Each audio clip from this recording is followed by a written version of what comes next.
अरे दोस्तों, अल्लाह ताला ने कुरान पाक में फरमाया है कि हमने हर कौम के अंदर नबी डर सुनाने वाला भेजा है। तो अब सवाल ये उठता है कि फिर अल्लाह ताला ने हिंदुस्तान की सरज़मीन पर अपने किस पैगंबर को भेजा था, यानी कि अल्लाह ने भारत में अपने किस नबी को भेजा था। हिंदू धर्म के मानने वाले लोग किस नबी की उम्मत हैं। आज हम आपको इसी सवाल का जवाब देने वाले हैं, जिसे जानकर यकीनन आप भी हैरान रह जाओगे। इसलिए आज का ये वीडियो आप सभी के लिए बहुत ख़ास है। आप हिंदू हो या मुसलमान, आप इस वीडियो को आखिर तक ज़रूर देखें और दिल से एक लाइक करके इसे आगे शेयर भी कर दें, ताकि ये जानकारी और भी लोगों के पास पहुंच जाए। तो चलिए दोस्तों, शुरू करते हैं। दोस्तों, हदीस पाक से हमें मालूम चलता है कि दुनिया की हर कौम, हर वह जगह जहाँ पर इंसान आबाद थे, वहाँ पर 1,24,000 पैगंबर भेजे गए, लेकिन नाम से ज़िक्र सिर्फ 25 पैगंबरों का ही आया है। क्योंकि अगर इन सब के नाम, इनकी ज़िंदगी और इनके कामों के हालात बयान हो जाते तो फिर कुरान पाक इबरत की किताब के बजाय तारीख़ी किताब ज़्यादा मालूम होती। शायद इसलिए इनका ज़िक्र करना ज़रूरी नहीं था। मगर आज हिंदू धर्म के मानने वाले लोगों का दावा है कि उनका हिंदू धर्म मुसलमानों की तारीख़ से भी हज़ारों साल पुराना है, और ना ही हिंदुस्तान की धरती पर कभी कोई नबी भेजा गया है। और इनके पास भी कई किताबें मौजूद हैं जिनमें किसी भी पैगंबर का कोई ज़िक्र मौजूद नहीं है, ऐसा इन लोगों का कहना है। जबकि ये बात सरासर झूठ और गलत है, क्योंकि कुरान पाक में अल्लाह फरमाता है, ऐ मोहम्मद, हमने आपको तमाम जहां के लिए, यानी कि क़यामत तक के इंसानों के लिए हिदायत बनाकर भेजा है। इसका मतलब ये है कि इसमें हिंदुस्तान की सरजमीन भी शामिल है। तो फिर आखिर हिंदू धर्म के मानने वाले लोग इसका इनकार क्यों करते हैं? और अगर हिंदुस्तान की सरजमीन पर कोई नबी बाकी नहीं भेजा गया तो फिर ये कौम आबाद कैसे हुई? आइए अब आपको इस सवाल का जवाब देने की कोशिश करते हैं। दोस्तों, हिंदू धर्म के मानने वाले लोगों का दावा है कि हिंदू धर्म दुनिया का सबसे पुराना धर्म है। इतना पुराना कि जब इस्लाम या मुसलमान मौजूद ही नहीं था। और इनकी ये बात सही भी है, क्योंकि कुफ्र और शिर्क की शुरुआत उसी दिन से हो गई थी जिस दिन हज़रत आदम अलैहिस्सलाम के बेटे हाबिल ने काबिल का कत्ल किया था और फिर अलग होकर कुफ्र में मुब्तला हो गया था। और तारीख़ इस बात की गवाह भी है कि हज़रत इब्राहीम अलैहिस्सलाम की कौम भी बुत परस्त थी।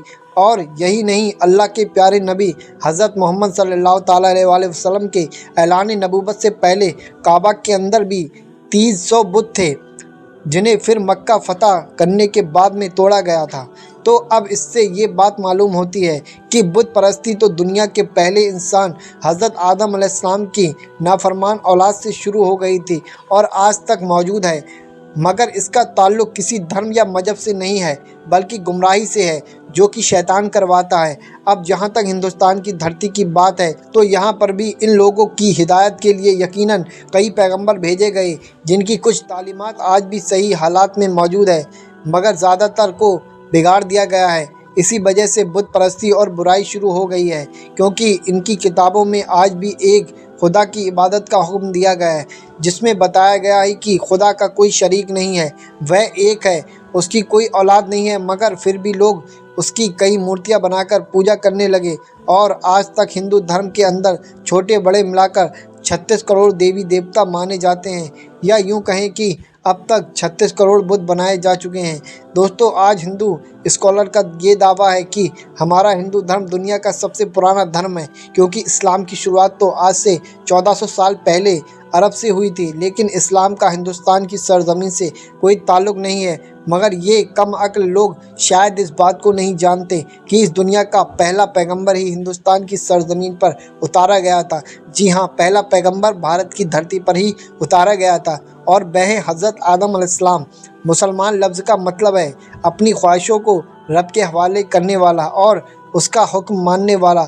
लेकिन अब यहाँ पर हैरान करने वाली बात यह है कि आदम संस्कृत ज़बान का लफ्ज़ है, और आपको मालूम है कि संस्कृत भारत की ज़बान है, अरब की नहीं। और संस्कृत में आदम का मतलब होता है पहला, शुरुआती या फिर असली।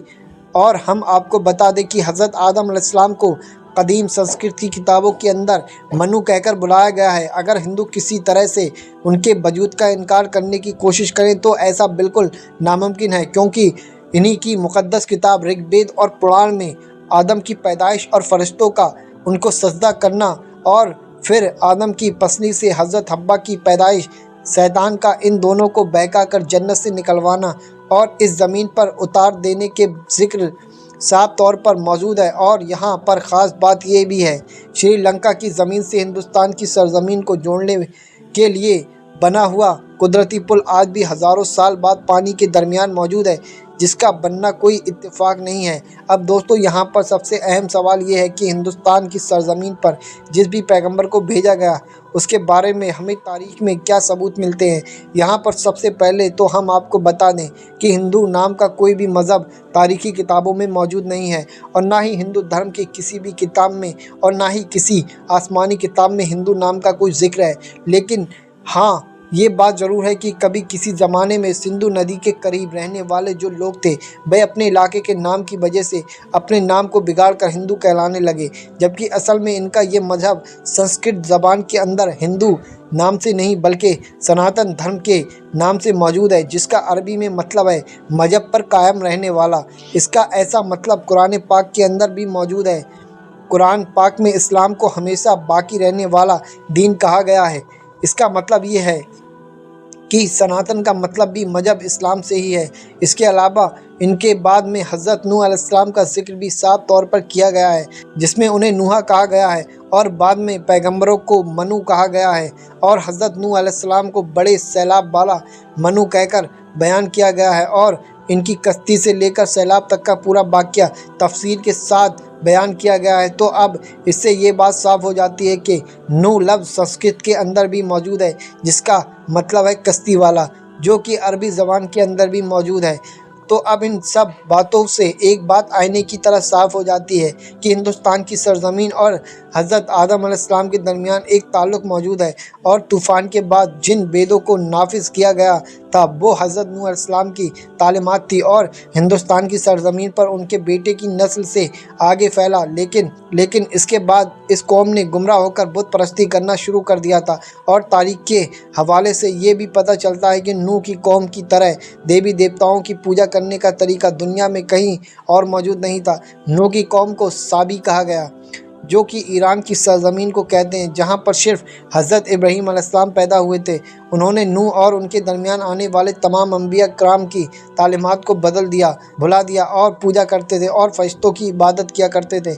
इसलिए फिर इन लोगों ने खुदा के साथ साथ फरिश्तों की मूर्तियाँ भी बनाकर उन्हें भी खुदा का दर्जा देना शुरू कर दिया था। बल्कि वैसे ही जैसे हर बड़े काम पर अल्लाह ने फरिश्तों को मुकर्रर किया है और वह हर बड़े काम पर अल्लाह की तरफ से पाबंद है, इसी तरह से इन लोगों ने भी तरह तरह की खुदा की मूर्तियां बना ली, और ये लोग सितारों और आग की पूजा भी करते थे। इसलिए आज भी हिंदू धर्म के मानने वाले लोग सितारों के अंदर इतना ज़्यादा यकीन रखते हैं कि आग की पूजा भी करते हैं। लेकिन अब सवाल ये उठता है कि ये सब कुछ जानकर भी हिंदू धर्म के मानने वाले लोग इसका इनकार क्यों करते हैं, क्यों नहीं मानते कि अल्लाह के वादे के मुताबिक उनकी कौम के अंदर भी अल्लाह के पैगंबर को उतारा गया है, उन्हें भी डर सुनाया गया है। इस बात को समझने के लिए आपको एक हदीस पाक के बारे में जानना होगा। हज़रत अबू सईद खुदरी रज़ियल्लाहु ताला अन्हु से रिवायत है कि अल्लाह के प्यारे नबी ने फरमाया कि क़यामत के दिन जब हज़रत नूह अलैहिस्सलाम उनकी कौम को बुलाया जाएगा और अल्लाह हज़रत नूह अलैहिस्सलाम से ये सवाल करेगा कि क्या आपने अपनी कौम तक मेरा पैगाम पहुंचा दिया था, तो इस पर हज़रत नूह अलैहिस्सलाम फरमाएंगे, बेशक मेरे मालिक। इसके बाद नूह की कौम से पूछा जाएगा कि क्या नूह ने मेरा हुक्म तुम तक पहुंचा दिया था, तो ये सुनकर वह लोग इनकार कर देंगे और कहेंगे कि हमारे पास में कोई भी डर सुनाने वाला नहीं आया, हमें कोई भी पैगाम नहीं मिला। फिर अल्लाह ताला हज़रत नूह अलैहिस्सलाम से फरमाएंगे, आपका गवाह कौन है? तो वो फरमाएंगे कि मेरा गवाह हज़रत मोहम्मद सल्लल्लाहु ताला अलैहि वसल्लम और उनकी उम्मत है। फिर तुम लोगों को पेश किया जाएगा और तुम लोग इस बात की गवाही दोगे कि हज़रत नूह अलैहिस्सलाम ने आपका पैगाम पहुंचा दिया था। उसके बाद में अल्लाह के प्यारे नबी सूरह बकरा की आयत नंबर 143 पढ़ेंगे।